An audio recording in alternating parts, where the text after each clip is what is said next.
अस्सलाम वालेकुम बच्चों, कैसे हैं आप लोग? ठीक ठाक हैं? आज हम जो है वो नया यूनिट स्टार्ट करने जा रहे हैं। और इस यूनिट का नाम है वर्क, पावर और एनर्जी। ये हमारे पास है यूनिट नंबर 6 और यूनिट नंबर 6 में है हमारे पास work, power and energy. Work, power और एनर्जी, ये हम जो है ये नया वर्क और एनर्जी, वर्क और एनर्जी, ये हमारे जो है वो यूनिट का नाम है वर्क और एनर्जी। यूनिट नंबर है 6 और ये यूनिट जो है ये आज हम स्टार्ट करेंगे। वर्क असल में वर्क या काम जिसको हम कहते हैं, वर्क या उर्दू में हम इसको काम कहते हैं। तो वर्क या काम को अगर हम आम इस्तिलाह में देखें तो अगर कोई ऑफिस गया हुआ है, सुबह से बैठ के ऑफिस में काम कर रहा है अपनी चेयर में, तो हम कहते हैं भाई इस बंदे ने आज सारा दिन बहुत काम किया है। अगर हम सुबह 9 बजे से लेकर 3 बजे तक या 12 बजे तक बैठकर पढ़ते रहते हैं अपनी चेयर पर बैठकर, तो हमें कहा जाता है कि आज हमने बहुत काम किया है। अगर हम भागते हैं, दौड़ते हैं या चलते फिरते हैं तो कहते हैं कि इस आदमी ने जो है वो एक बहुत ज़्यादा काम किया। या एक वर्कर जो है, कोई काम करने वाला, वो अपनी जगह पर बैठकर कोई चीज़ बना रहा है या कंप्यूटर बना रहा है या मोबाइल वगैरह बना रहा है या कोई भी इस तरह का काम कर रहा है जो वो बैठ कर कर रहा है, तो हम कहते हैं कि इसने बहुत ज़्यादा काम किया। लेकिन साइंस की इस्तिलाह में, फिज़िक्स की इस्तिलाह में हम कहेंगे कि इसने कोई काम नहीं किया, क्योंकि काम की जो तारीफ़ है वो फिज़िक्स के हवाले से थोड़ी सी मुख्तलिफ है। तो चलें बढ़ते हैं और देखते हैं कि वर्क की जो है वो तारीफ़ क्या है। तो वर्क की तारीफ़ ये है, वर्क की सबसे पहले हम तारीफ़ देते हैं। वर्क उस वक्त होगा, वर्क उस वक्त होगा अगर फोर्स किसी जिस्म पर अमल करे और फोर्स की सिमत में उसमें डिस्प्लेसमेंट पैदा हो, तो उस सूरत में जो है हम कहेंगे कि वर्क हुआ है, इसने वर्क किया है। तो वर्क उस सूरत में होगा, उस वक्त होगा अगर फोर्स किसी जिस्म पर अमल कर रही है और उस फोर्स के अमल करने के नतीजे में उस जिस्म में थोड़ा सा फासला तय भी किया है, थोड़ा डिस्प्लेसमेंट भी उसके अंदर हुआ है, तब हम कहेंगे कि उस जिस्म ने जो है वो काम किया है या काम जो है वो हुआ है। तो दूसरे अल्फाज में ये हम इसकी एक तारीफ है, इसकी दूसरी तारीफ यूं कैसे कर सकते हैं कि फोर्स और डिस्प्लेसमेंट का हासिल ज़रब वर्क कहलाता है।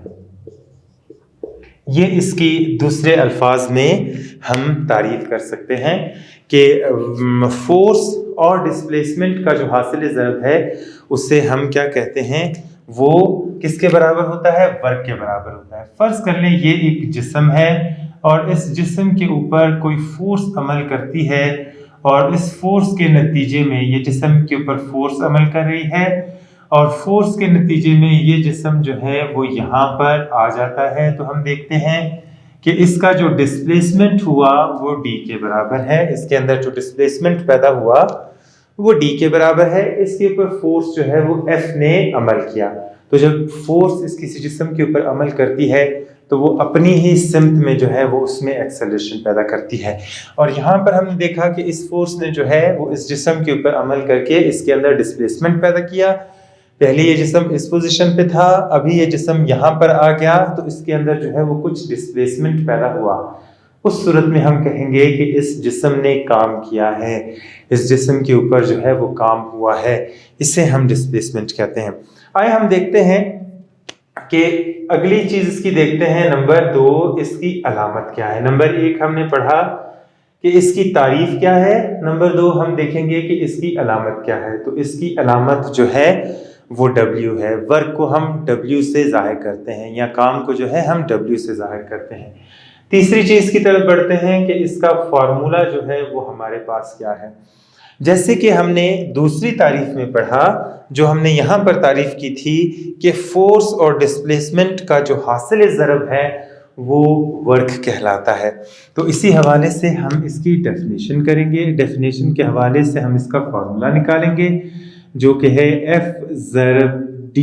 ये जो है हमने इसका फॉर्मूला निकाल लिया कि W बराबर है FD। ये इसका फॉर्मूला है। फोर्स अमल कर रही है, फोर्स के नतीजे में डिस्प्लेसमेंट पैदा हो रहा है। अगर हम इन दोनों को ज़रब देंगे तो हमारे पास वर्क आ जाएगा। ये वर्क का जो है वो फार्मूला है। अभी आगे बढ़ते हैं, नंबर 4 के ऊपर हम देखते हैं कि इसका यूनिट क्या होगा। इसकी यूनिट की पैमाइश जो है वो हम कैसे करेंगे। तो हम आगे बढ़ते हैं। W बराबर है, फोर्स का यूनिट हमारे पास न्यूटन है, और D जो है वो हमारे पास डिस्प्लेसमेंट का यूनिट जो है वो हमारे पास मीटर है।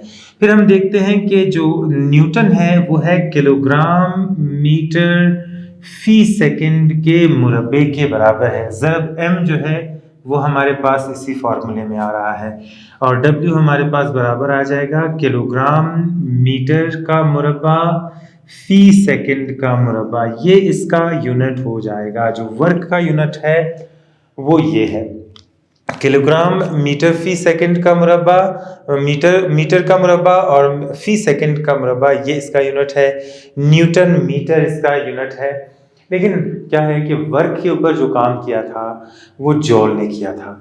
जॉल ने वर्क को जो है वो दुनिया को बताया कि ये चीज़ जो है वर्क है, तो उसी के नाम पे जो है वो इसका यूनिट बन गया। और इसका यूनिट जो है वो किस चीज़ के बराबर है, इसका यूनिट 1 जॉल के बराबर है। तो जॉल जो है ये यूनिट, न्यूटन मीटर सेकंड, ये तीनों यूनिट्स जो हैं वो एक जैसे हैं, जिन्हें हम वर्क के लिए इस्तेमाल कर सकते हैं। वर्क जो पैदा हुआ है उसके लिए हम तीनों यूनिट्स को जो है वो इस्तेमाल कर सकते हैं। तीनों यूनिट्स जो हैं वो एक जैसे ही हैं। अभी आते हैं और इस यूनिट का जो जॉल है, इस जॉल की तारीफ करने की कोशिश करते हैं। इसी मिसाल को सामने रखकर, ये फार्मूले को सामने रखकर, जॉल को सामने रखकर और इस मिसाल को सामने रखकर हम जो है वो क्या करेंगे कि इसकी तारीफ करेंगे कि ये जॉल जो है ये असल में है क्या, और जॉल को जो है वो हम कैसे डिफाइन कर सकते हैं। यहाँ पर हमने देखा था कि यहाँ पर एक जो है वो न्यूटन की फोर्स, फर्ज कर लें कि ये जो इसके ऊपर फोर्स अमल कर रही है इस जिस्म के ऊपर, और इस जिस्म में जो है वो एक्सेलरेशन पैदा हो रहा है, ये डिस्प्लेसमेंट इसमें जा रहा है, आगे पैदा हो रहा है। ये फोर्स जो है वो 1 न्यूटन की है जो इस जिस्म के ऊपर अमल करती है। इस जिस्म का जो मास है वो फर्ज कर लें 1 किलोग्राम है, और इसके अंदर जो यहाँ पर डिस्प्लेसमेंट पैदा हो रहा है ये भी 1 मीटर के बराबर है। फोर्स की सिमत में इसके अंदर जो डिस्प्लेसमेंट पैदा हो रहा है वो भी 1 मीटर का है। अगर हम इन सब चीज़ों को अज्यूम कर लें, फ़र्ज कर लें, तो हम जो है बआसानी जॉल की तारीफ कर सकते हैं। जॉल की तारीफ कैसे करेंगे? एक जॉल वो वर्क है जो 1 न्यूटन की फोर्स 1 किलोग्राम जिस्म पर अमल करके उसे 1 मीटर, उसमें 1 मीटर का डिस्प्लेसमेंट पैदा करे, तो वो वर्क जो होगा वो किसके बराबर होगा? 1 जो है वो जॉल के बराबर होगा। कितनी इजी सी बात है। हमें सिर्फ उसकी तारीफ से, ये उसकी तारीफ थी, इस तारीफ से हमने इसका फॉर्मूला निकाला, इसी तारीफ से हमने इसका यूनिट निकाला, और फिर इसी मिसाल को सामने रखते हुए हमने बआसानी जो है वो इसकी तारीफ भी कर दी कि एक जॉल जो हमारे पास है, एक जॉल किसके बराबर है। तो अगर आप वर्क याद कर लेते हैं, वर्क को अच्छे तरीके से याद कर लेते हैं, तो आपको कितनी सारी चीज़ें जो हैं वो एक सीक्वेंस के साथ आपको सीखने को मिलती हैं। एक सीक्वेंस के साथ जो है वो इन चीज़ों को आप याद कर सकते हैं, और बहुत ही आसान है। दोबारा हम इसकी बड़े आसान अल्फाज में हम इसकी तारीफ कर सकते हैं। जॉल की तारीफ करेंगे। जॉल क्या है? वो वर्क, एक जॉल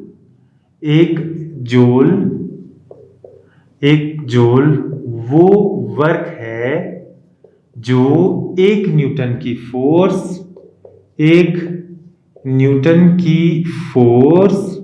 1 किलोग्राम के जिस्म पर अमल करके उसे 1 मीटर करके उसमें 1 मीटर का डिस्प्लेसमेंट पैदा करें। डिस्प्लेसमेंट पैदा करें। ये कितनी इजी जो है वो इसकी तारीफ है। आप इसको किसी हवाले से भी कर सकते हैं जिसमें आप 1 न्यूटन का जिक्र आए, जिसमें 1 किलोग्राम का जिस्म हो और उसमें 1 मीटर का डिस्प्लेसमेंट पैदा हो, तो आप अपने अल्फाज में भी जूल की तारीफ कर सकते हैं। ज़रूरी नहीं है कि आप वही जो है याद करें जो बुक में दी गई है। आप इन तमाम अल्फाज को अपने अल्फाज में भी खूबसूरत अल्फाज में, खूबसूरत जुमलों में इसको बनाकर पेश कर सकते हैं और जूल की तारीफ जो है वो आप आसानी कर सकते हैं। हम आगे बढ़ते हैं और देखते हैं कि जूल जो है वो एक बहुत ही छोटा यूनिट है। हमें बाज़ औक़ात वर्क जो है वो बहुत ज़्यादा होता है, वर्क के लिए हमें ज़्यादा जो है ज़रूरत पड़ती है, बड़े यूनिट की ज़रूरत पड़ती है।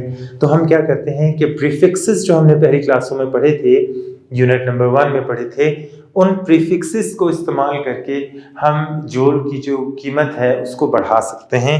जैसे हमारे पास 1 किलो जॉल हो, 1 किलो जॉल किसके बराबर होगा? 1000 जॉल के, और इसको हम लिख सकते हैं 10 की ताकत 3 जूल। तो इसको हम कहेंगे 1 किलो जॉल 1000 जॉल के बराबर होगा। अगर हम इसको 10 की ताकत में लिखना चाहें तो 3 सिफर हैं, 10 के ऊपर हम 3 लगाएंगे तो 10 की ताकत 3 जॉल जो है हम इसको लिख सकते हैं। फिर है 1 मेगा जॉल। 1 मेगा जॉल बराबर होता है 10 लाख के, 10 लाख जूल के बराबर होता है। हम इसको यूं भी लिख सकते हैं 10 की ताकत 6 जूल। तो यहाँ पर 1 मेगा जूल जो है वो हमारे पास इस चीज़ के बराबर जो है वो आ सकता है। तो हमें क्या होता है कि बाज़ औक़ात बहुत बड़े यूनिट्स की ज़रूरत पड़ती है। एक वर्क जो है वो छोटा यूनिट होता है, जूल जो है वो छोटा यूनिट है, हमें बहुत ज़्यादा वर्क बाज़ औक़ात हमारे पास होता है। तो उसके लिए हम क्या करते हैं कि किलो जॉल का इस्तेमाल करते हैं, मेगा जॉल का इस्तेमाल करते हैं, गीगा जॉल का इस्तेमाल करते हैं। अपनी जो है वो ज़रूरत के मुताबिक हम इस यूनिट को बड़ा कर सकते हैं। और अभी हमारे पास जो 5वीं अहम तरीन बात है वो ये है कि ये जो वर्क है वो एक स्केलर मिकदार है, स्केलर मिकदार है। यानी इसके लिए हमें यूनिट की ज़रूरत, इसके लिए हमें डायरेक्शन की ज़रूरत जो है वो नहीं पड़ती है। अगर किसी मिकदार के लिए हमें डायरेक्शन की ज़रूरत ना पड़े तो ऐसी मिकदार को हम स्केलर मिकदार कहते हैं। तो वर्क जो है वो बुनियादी तौर पर एक स्केलर मिकदार है। थोड़ा सा रिव्यू करते हैं, देखते हैं कि हमने अभी तक क्या पढ़ा। हमने पढ़ा वर्क की तारीफ पढ़ी हमने कि वर्क जो है वो क्या है, उस वक्त होगा जब फोर्स किसी जिस्म पर अमल करेगी और फोर्स की सिमत में उसमें डिस्प्लेसमेंट पैदा होगा। ये इसकी तारीफ हमने देखी। दूसरी तारीफ हमने इससे देखी कि फोर्स और डिस्प्लेसमेंट का हासिल ज़रब वर्क कहलाता है। हमने देखा कि वर्क की अलामत जो है वो W के बराबर है। हमने देखा कि वर्क का जो फॉर्मूला है वो W बराबर है F ज़रबे D है। फिर हमने देखा कि वर्क जो है उसका यूनिट क्या है, फार्मूला क्या है, W बराबर है N। हम इसके फार्मूले के अंदर जो कीमतें दी गई हैं, जो फिजिकल क्वांटिटीज़ दी गई हैं, तबई मिकदारें दी गई हैं, उन्हीं के यूनिट हम इसके अंदर लिखते हैं और वर्क का यूनिट बना लेते हैं। तो वर्क का यूनिट हमारे पास न्यूटन मीटर भी है। न्यूटन को हमने तोड़ दिया किलोग्राम मीटर फी सेकंड में, क्योंकि न्यूटन जो है वो किलोग्राम मीटर फी सेकंड के बराबर है। ये तमाम कीमतों को जब हमने देखा तो इसका यूनिट जो है वो किलोग्राम मीटर का मुरब्बा फी सेकंड का मुरब्बा भी आ रहा था। लेकिन जॉल ने क्योंकि वर्क के ऊपर काम किया था, उसने इसको दुनिया को बताया था, इसलिए उसी के नाम पर इसका यूनिट रखा गया जो कि 1 जूल के बराबर है।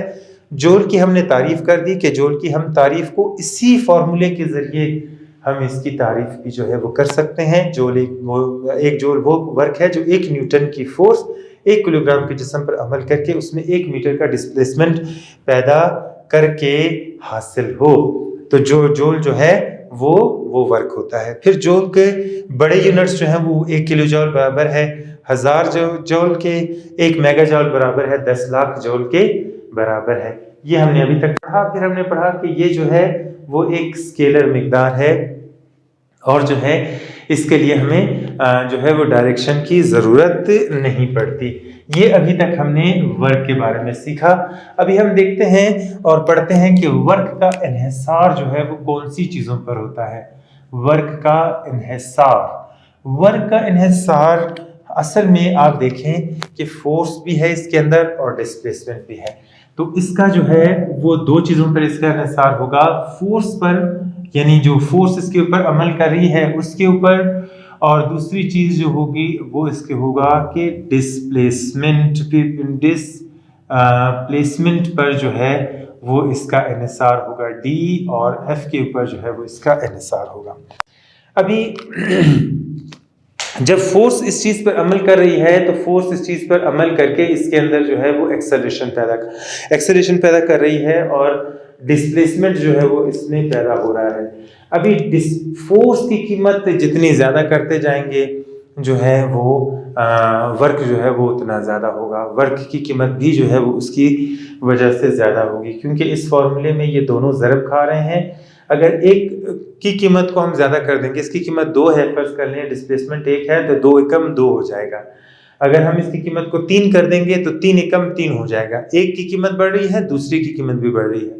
अगर इसकी कीमत 2 है और इसकी कीमत 1 है तो 2 एकम 2 जवाब आएगा। लेकिन अगर हम इसकी कीमत को बढ़ा देंगे, 2 कर देंगे, तो इसका जवाब जो है वो 2 दूनी 4 भी आ सकता है। तो इससे हमें इस चीज़ का अंदाज़ा होता है कि जितनी ज़्यादा हम कीमत बढ़ाते जाएंगे इन दोनों चीज़ों की, इनकी कीमत जो है वो और ज़्यादा बढ़ती जाएगी।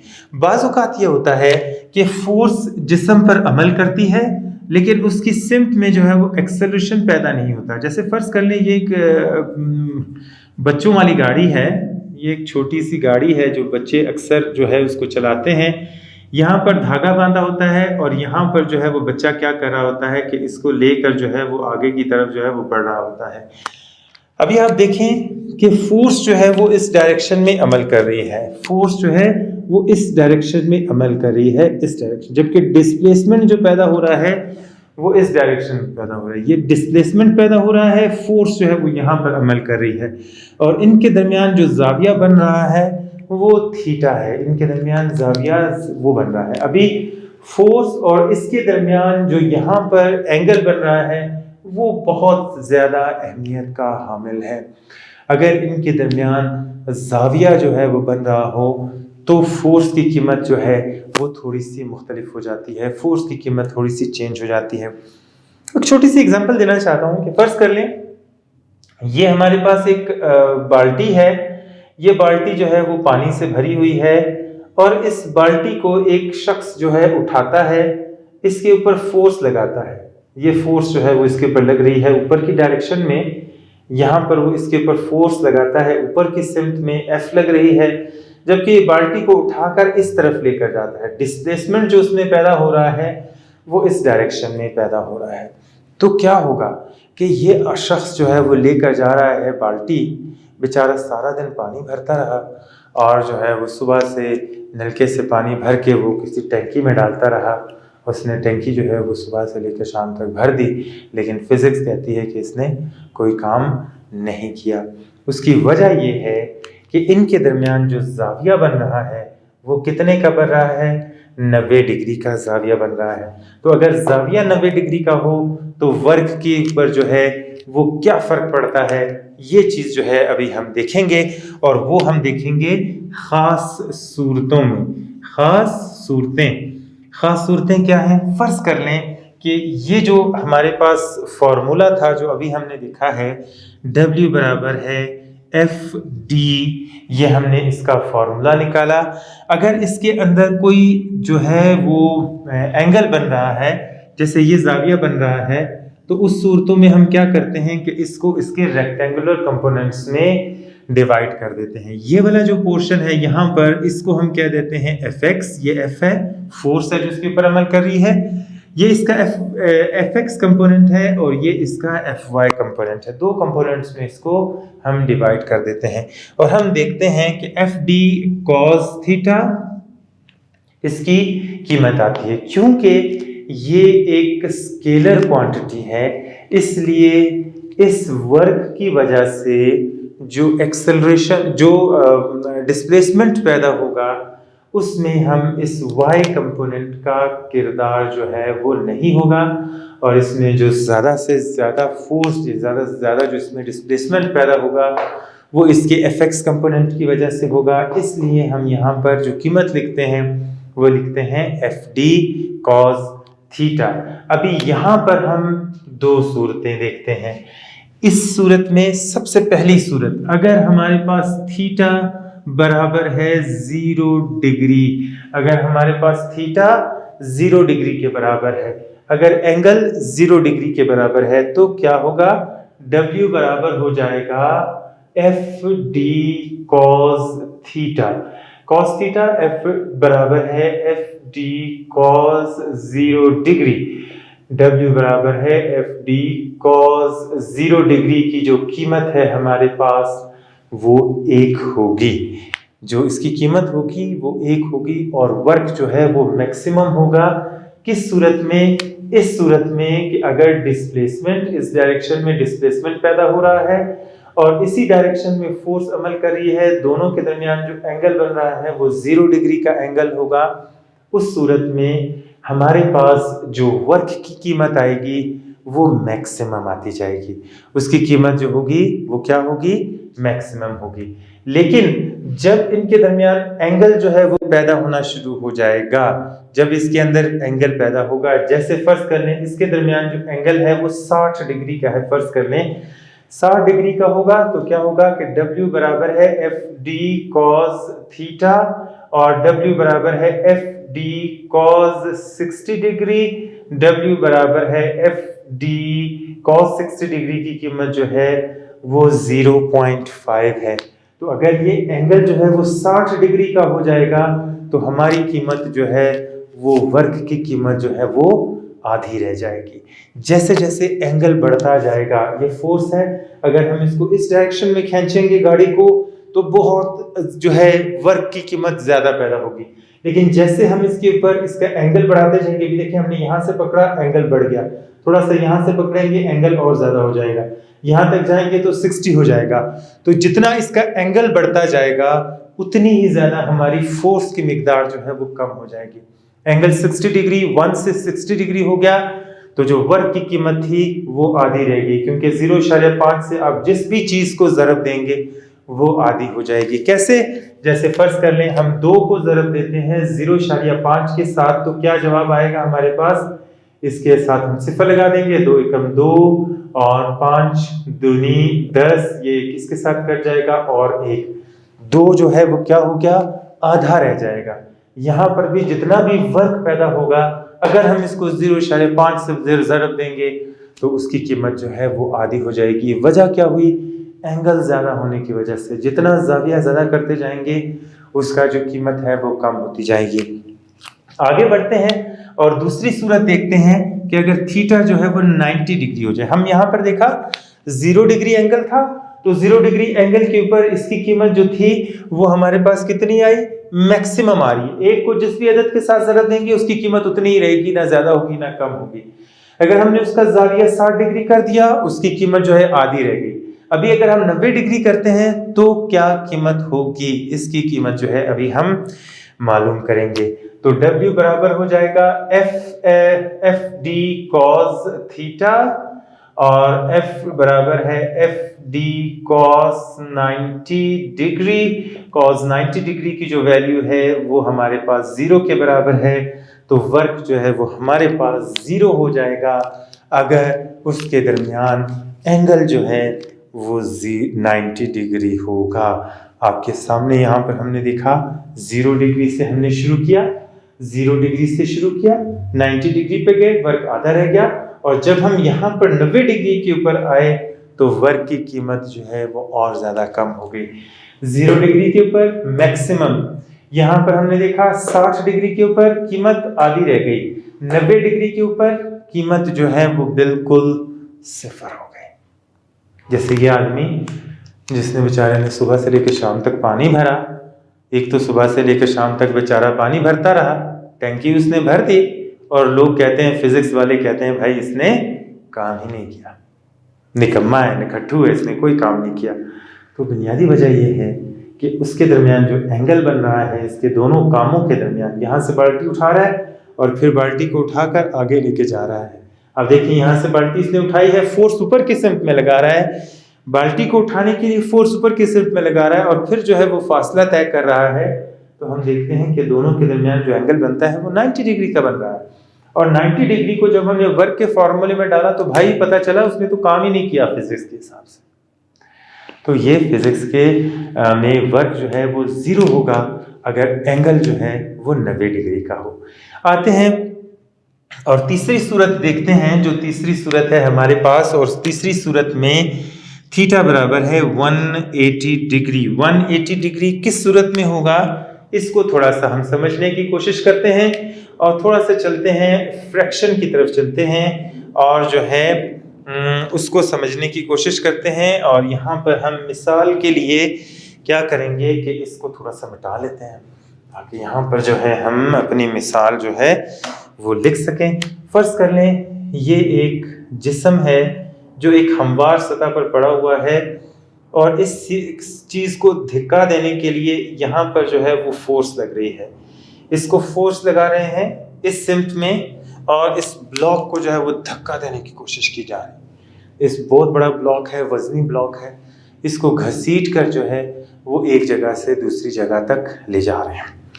अभी फोर्स यहाँ पर लग रही है लेकिन इसके अंदर इसके मुखालिफ सिमत में एक फोर्स अमल कर रही है जिसको हम फ्रिक्शन कहते हैं, जिसको हम क्या कहते हैं, रगड़ की कुव्वत कहते हैं या फ्रिक्शन कहते हैं। ये फ्रिक्शन या रगड़ की कुव्वत जो है वो इसके ऊपर अमल कर रही है और इस ब्लॉक को जो है वो आगे जाने नहीं दे रही है। यहाँ पर फोर्स अमल कर रही है, उसके मुखालिफ सिमत में जो है वो रगड़ की कुव्वत अमल कर रही है और इस ब्लॉक को जो है वो आगे नहीं जाने दे रही।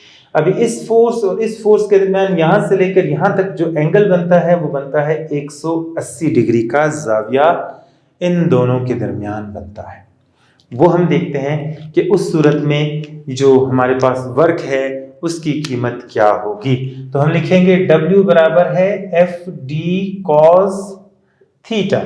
W बराबर है F D cos 180 degree. Cos 180 degree की जो कीमत होती है वो होती है -1। तो W बराबर है एफ डी -1 ज़रब -1।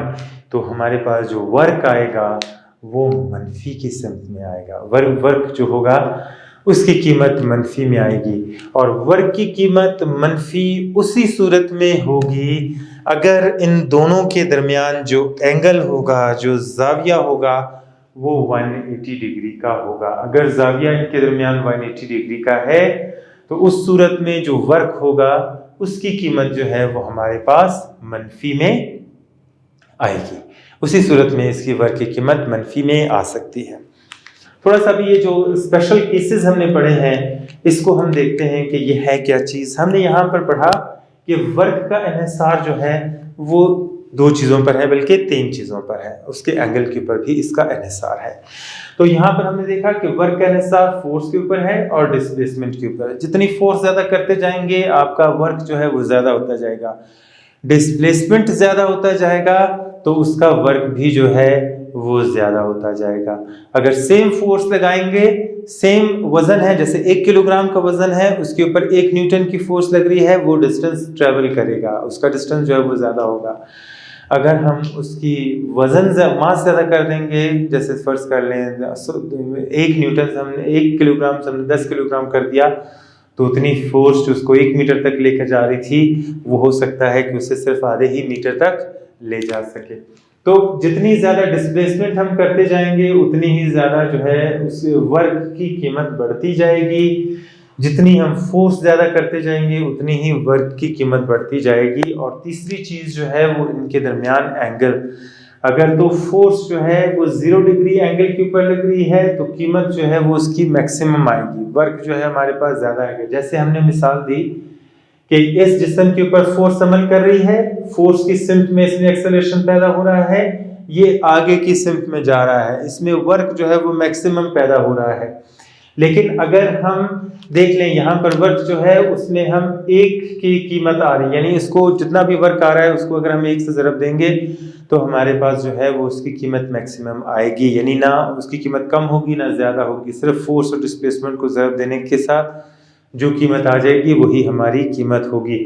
और अगर हम इसके ज़ाविया बढ़ाते जाइए, 0 डिग्री के ऊपर हम यहाँ से इस गाड़ी को खींच रहे थे, अगर हम थोड़ा सा एंगल ज़्यादा करते जाएं यहाँ से गाड़ी को खींचें और ज़ाविया जो है वो हमारा आ जाए 60 डिग्री तक का, तो 60 डिग्री में जो वर्क होगा वो आधा रह जाएगा 60 डिग्री पे। और अगर हम करते करते गाड़ी को यहाँ से पकड़ कर ऊपर की तरफ फोर्स लगाएं और फिर इसको आगे की तरफ खींचें तो वर्क जो है वो हमारा कितना होगा, 0 हो जाएगा। जैसे मैंने मिसाल दी इस जो है वो किसकी बाल्टी की, कि एक आदमी जो है वो बाल्टी उठा के पानी भरता है, लेकिन फिजिक्स कहती है कि उसने कोई काम नहीं किया क्योंकि फोर्स ऊपर की डायरेक्शन में लग रही है और डिस्प्लेसमेंट जो इस डायरेक्शन में है, दोनों के दरमियान 90 डिग्री का है और वर्क जो है वो हमारे पास 0 के बराबर होगा। तीसरे केस में हमने देखा कि वर्क की कीमत मनफी में भी आ सकती है और वर्क की कीमत मनफी में उस वक्त होगी जब फोर्स मुखालिफ सिमत में भी एक फोर्स अमल कर रही है और वो जो है उसमें डिस्प्लेसमेंट पैदा कर रही है। जैसे यहाँ पर हम देखते हैं इस ब्लॉक के ऊपर हम फोर्स लगा रहे हैं इसको आगे की तरफ धक्का देने के लिए, लेकिन फ्रिक्शन जो है वो इसके मुखालिफ फोर्स में अमल कर रही है और इसको आगे जाने नहीं दे रही। तो इस सूरत में हम देखेंगे कि इसके अंदर जो फ्रिक्शन पैदा हो रही है वो दूसरी डायरेक्शन में है, फोर्स एक सिमत में है, ये दूसरी सिमत में है, तो इनके दरमियान जो ज़ाविया बनेगा वो 180 डिग्री का बनेगा। अगर हम उसको इस जो है वो मसावात में कीमत इसकी लगाते हैं तो कॉस 180 डिग्री की कीमत जो है वो मनफी 1 के बराबर है, तो जितना भी वर्क हुआ होगा उसकी कीमत हमारे पास मनफी में आ जाएगी। तो ये वर्क के बारे में था। अभी हम थोड़ा सा आगे बढ़ते हैं और वर्क के हवाले से जो है वो एक न्यूमेरिकल करते हैं, मिसाल करते हैं और मिसाल के बाद देखते हैं कि आगे हमारे पास क्या इसका हासिल आता है। तो मिसाल जो है वो आपकी किताब में है सफ़ा नंबर 138 के ऊपर 138 के ऊपर है और मिसाल कुछ यूँ है कि एक आदमी ने डिस्प्लेसमेंट की सिमत में 200 न्यूटन की फोर्स लगाकर एक ब्लॉक को 40 मीटर तक खींचा। आदमी का किया हुआ वर्क मालूम करें, ये हमने करना है सवाल। और सवाल को ज़रा थोड़ा सा समझ लेते हैं कि एक आदमी है, एक ब्लॉक यहाँ पर पड़ा हुआ है, हम एक्चुअली मिसाल कर रहे हैं 3.1, ये भी ज़हन में रखें। अभी एक ब्लॉक यहाँ पर पड़ा हुआ है, एक आदमी जो है वो इस ब्लॉक को धक्का दे रहा है और धक्का देकर जो है वो इस ब्लॉक को कितना आगे लेके जाता है, ये इस ब्लॉक को यहाँ तक ले आता है और इस ब्लॉक को यहाँ से लेकर यहाँ तक का जो डिस्प्लेसमेंट है वो हमारे पास हो जाता है जी 40 मीटर और इसके ऊपर ये जो फोर्स लगा रहा है ये है 200 न्यूटन की। तो हमने ये मालूम करना है कि इस भाई साहब ने जो इस ब्लॉक को खींचकर 40 मीटर तक आगे लेकर गए हैं तो इन्होंने कितना काम किया है, इसकी कीमत जो है वो हमने मालूम करनी है। हमें जो डेटा प्रोवाइड दी गई है चीज़ें, इसका हम सबसे पहले डेटा निकालेंगे। डेटा निकल आएगा तो इसको सॉल्व करना बहुत आसान हो जाएगा।